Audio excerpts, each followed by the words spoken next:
When you call 911, you're not thinking about the person who picks up the phone. You're thinking about the emergency, the friend, the loved one, or the stranger who needs help right now. But on the other end of that line is a voice, calm, professional, reassuring. The unseen lifeline guiding help to where it's needed most.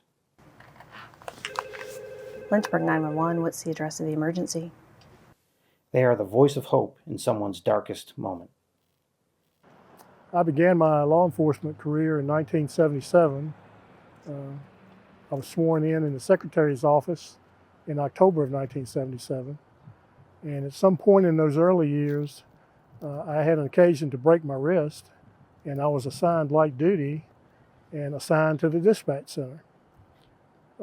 I had no clue what was going on in the dispatch center.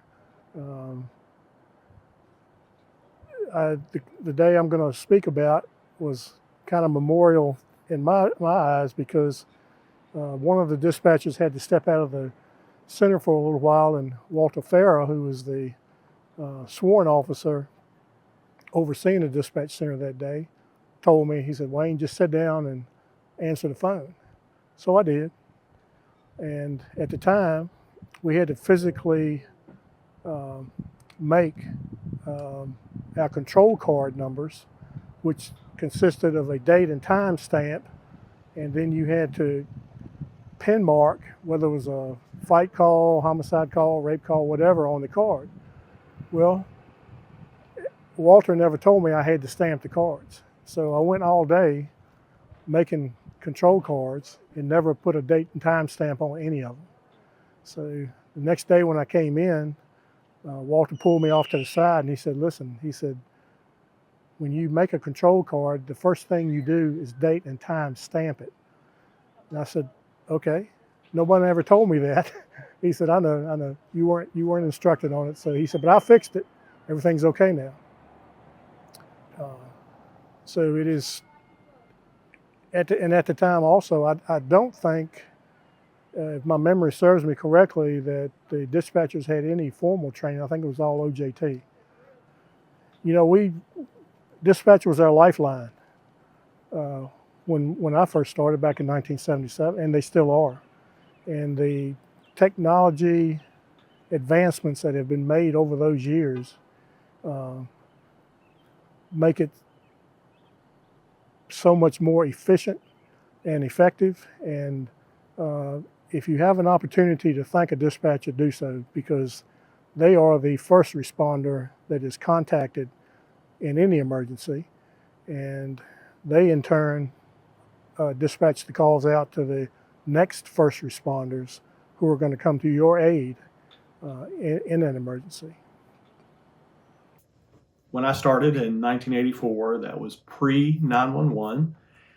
We were not the first locality in the region to get 911. Actually, Bedford County was.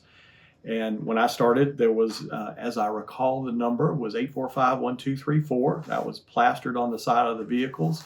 That if you needed a police emergency, and if I recall correctly, there was a different number for fire. When Lincom came into existence, I guess there was a little bit of the unknown for the officers. Didn't know how that was going to work out.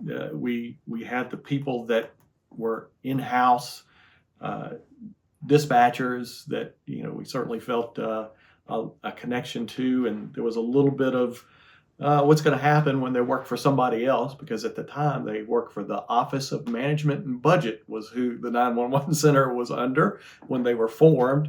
So, but what evolved out of that was the ability to hire very professional folks, as we have seen over the years, and ability to keep up with the officers, as far as safety is concerned, be able to be a significant resource for our community and citizens when they're calling in.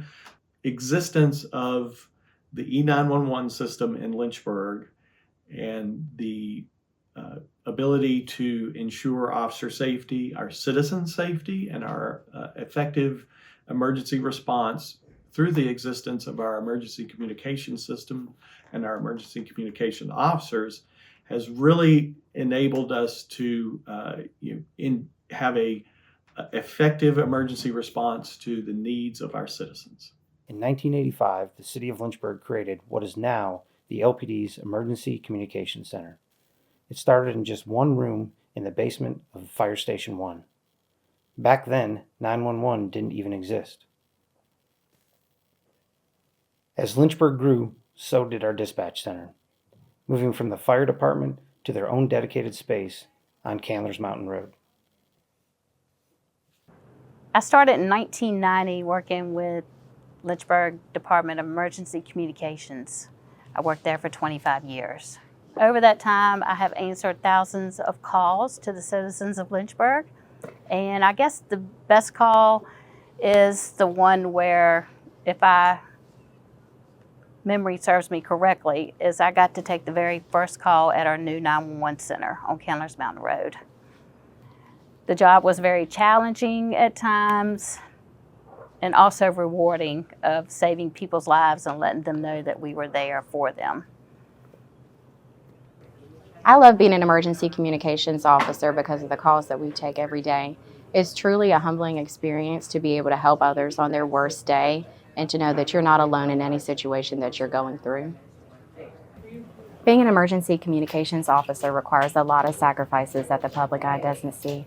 There's many holidays we work, weekends, times that we go without our family and friends, but it is truly all worth it in the end to be able to serve the citizens of Lynchburg every day. Congratulations to the LPD's Emergency Communications Center for 40 years of service to our great community. The folks that work there, our emergency communications officers and our professional staff, are there to help and support our community each and every day. They're the voice on the other end of the phone in your time of crisis. When you're having your worst day, these are our first responders.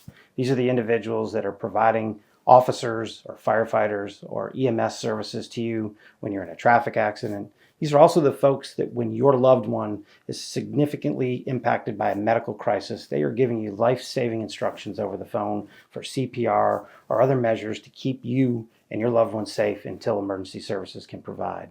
We're so proud of the men and women that work out there. They have done just an incredible job over the last 40 years, and I know they'll continue to do that incredible work for many, many years to come. So if you see one of them out, or if you happen to talk to one of them on the phone, please thank them for their service. They are the lifeline for not just our community, but they're the lifeline for our police officers and firefighters who depend on them every day to make sure they stay safe. Again, congratulations on 40 years of service to our Emergency Communications Center.